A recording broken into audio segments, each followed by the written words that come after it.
Bom dia, meu nome é Natália Kerner e eu sou aluna do segundo semestre de Medicina da Unidom.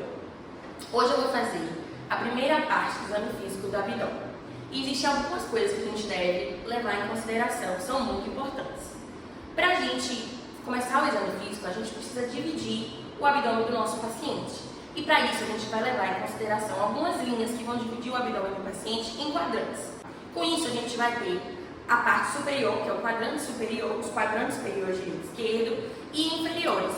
E com isso, a gente vai poder também, é muito importante a gente saber exatamente quais vísceras, quais órgãos estão dentro de cada quadrante, para que a gente possa ter noção do que é normal, o que é fisiopatológico e o que não é. Por exemplo, nesse quadrante superior direito, que é o hipocôndrio direito, se a gente dividi-lo em regiões, a gente vai encontrar o fígado, a vesícula. No inferior, a gente vai encontrar o apêndice e assim por diante em todo o nosso abdômen. No exame físico do abdômen, a gente vai ter uma ordem um pouco diferente. A gente primeiro vai ter a inspeção, a escuta, a percussão e por último, a palpação. Por quê? A palpação, ela vai estimular os movimentos peristálticos. Então a gente não quer que isso aconteça logo, porque pode nos trazer um diagnóstico errado. Então, a primeira coisa, quando a gente recebe nosso paciente, a gente vai observar logo algumas coisas. Então, na inspeção, a gente vai ter a inspeção estática e dinâmica. Começando pela inspeção estática, a gente vai ver o tipo de abdômen. A gente vai ter o abdômen atípico, que é o normal, vamos dizer assim, sem nenhuma modificação. O avental é aquele que vai cair como um avental sobre as coxas. O pendular, que é quando o abdômen, os músculos inferiores estão um pouco enfraquecidos, então eles caem. A gente tem também o escapado, que é o bem magro, a gente pode encontrar em algumas doenças específicas, então isso já pode ser um indício para a gente dar um diagnóstico correto.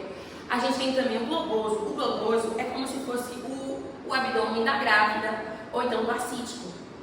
Mas os médicos usam de uma forma geral, que abrange todos esses.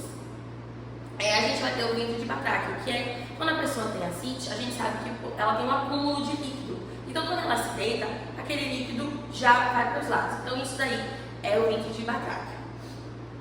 A gente vai ter, então, depois disso, a gente vai ver a pele. O primeiro contato com o paciente, a gente já observa a pele. Se tem continuidades, a coloração, será que ele tem icterícia. E um dos sinais importantes para a gente ver é o sinal de Cullen e o sinal de Grey-Turner, que a gente pode, com isso, evidenciar alguma gravidez ectópica, se for uma mulher, ou então, se a gente vê um histórico do paciente, com uma anamnese, a gente vê que, de repente, ele é etilista e ele vai ter umas manchas avermelhadas, hematosas no abdômen, a gente já pode pensar que é uma pancreatite, que é algo assim. Se a gente vê essas manchas, é o sinal de Grey-Turner e o sinal de Cullen. Então, continuando, a gente vai ter as cicatrizes. As cicatrizes podem indicar se o paciente teve alguma cirurgia. A gente também vai ver vasos sanguíneos, que não é normal a gente ter vasos sanguíneos, ao menos que seja uma gravidez muito, assim, adiantada, já para o fim. Então, assim, se a gente vê vasos sanguíneos muito visíveis, isso também já não está correto e a gente tem que investigar aquilo ali. Então, a gente também precisa ver os abaulamentos e retrações. Então, isso é o primeiro momento. Agora eu vou passar para a inspeção dinâmica. É importante lembrar que eu sempre vou estar do lado direito do nosso paciente. E agora eu vou ver se ele tem a presença de alguma diástase, que é o enfraquecimento da aponeurose da linha alba, ou alguma hérnia, que é um abaulamento, é um enfraquecimento ali da musculatura. Isso não é normal. Para isso, a gente vai pedir que ele faça algumas manobras, para que a gente aumente a pressão intra-abdominal. Por exemplo, eu vou pedir que ele levante o tórax. Com isso, eu já vejo que ele não tem nenhuma modificação. Lembrando que a hérnia ela pode ser umbilical, pode ser inguinal. A gente pode encontrar em diversas partes do nosso abdômen. O segundo passo, eu vou pedir para que ele levante a perna e faça pressão contra a minha mão. Com isso também, eu poderia ver, por exemplo, uma hérnia inguinal. Mas eu não vejo nada, então está tudo ok. Agora eu peço que ele se sente. Eu poderia fazer isso com ele sentado, deitado, porém eu peço que ele faça a manobra de Valsalva, que ele vai soprar e com isso aumentar a pressão intra-abdominal. Obrigada. Então, agora a gente vai para a nossa segunda parte do exame, que é a ausculta. Onde a gente pode encontrar o normal, seriam os ruídos hidroaéreos normais, mas a gente pode encontrar atritos ou então sopros que vão nos levar a algum diagnóstico, alguma coisa que nós devemos prestar atenção. Para isso, a gente precisa, lembrando dos quadrantes, das divisões das regiões que a gente fez anteriormente, nós normalmente deveríamos fazer de 3 a 5 minutos em cada quadrante do abdômen, começando sempre pelo lado direito, inferior, e indo em sentido horário. Agora eu vou fazer em um lado e vou fazer um pouco menos de 3 minutos, só para a gente ter noção de como é realizada esse exame.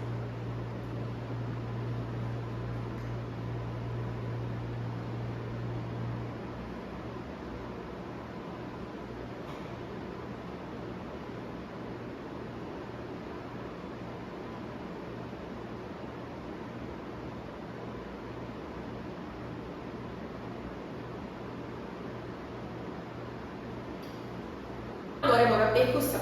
O objetivo da percussão é a gente ver se a gente acha alguma massa, algum líquido que é fisiopatológico.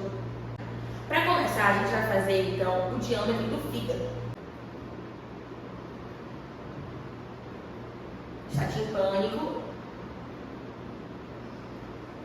Pronto. Aqui ele está maciço.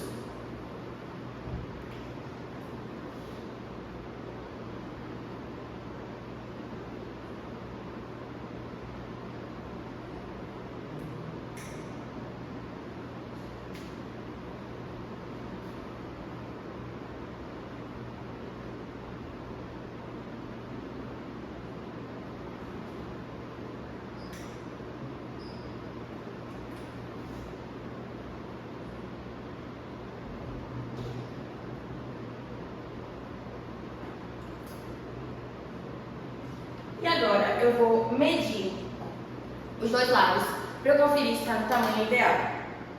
Então eu pego de onde eu peguei a marca.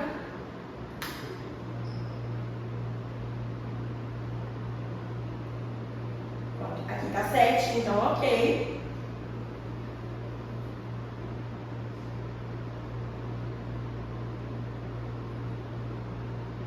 E aqui também está dentro do esperado. Agora a gente vai fazer a percussão do baço. É muito importante a gente saber que o baço, se ele tiver alguma disfunção, algum problema, ele vai crescer obliquamente.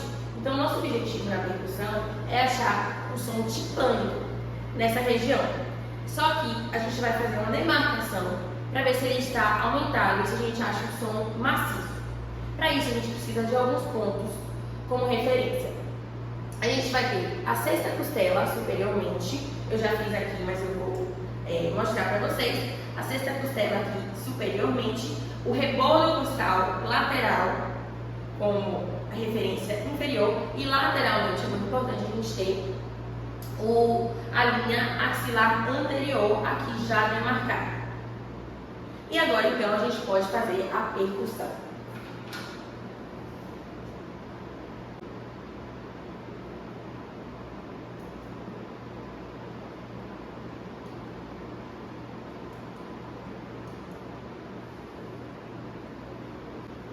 A próxima manobra é a piparote, que eu vou pedir para que meu paciente coloque a mão na sua linha mediana.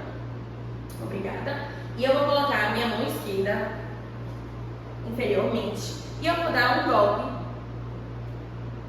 para sentir, se por exemplo ele for acítico, eu vou sentir uma grande quantidade de movimento de líquido ali, para eu sentir o reflexo do outro lado. Pronto, agora nosso próximo passo é a maciçez móvel, que a gente vai percutir todo o abdômen primeiro.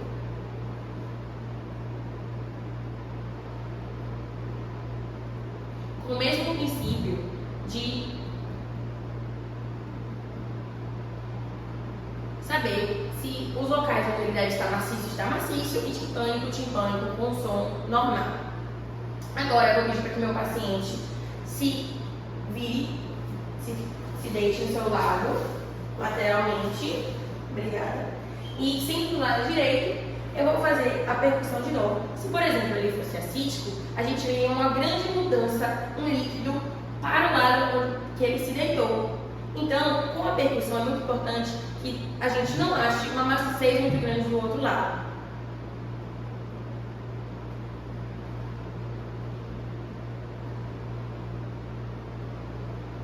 Fazer o semicírculo de escolha, levando em consideração aqui uma semilua. Se a pessoa for ascítica ou tiver uma outra patologia que acumule muito líquido, a gente vai ter uma maciez ao seu redor e um som muito timpânico no centro. Então, por isso, a gente vai fazer de novo a percussão.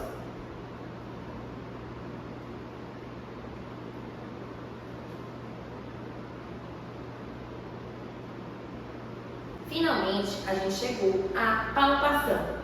Na palpação, a gente vai ter a superficial e a profunda. Começando pela superficial, a gente vai, em sentido horário, ver se ele tem alguma sensibilidade, se tem pontos dolorosos, resistência, tensão. Então, tudo isso a gente vai fazer, pode fazer com uma mão ou com duas. No caso, agora eu vou fazer com duas mãos, em sentido horário, fazendo uma pequena pressão, sentindo se tem alguma anormalidade.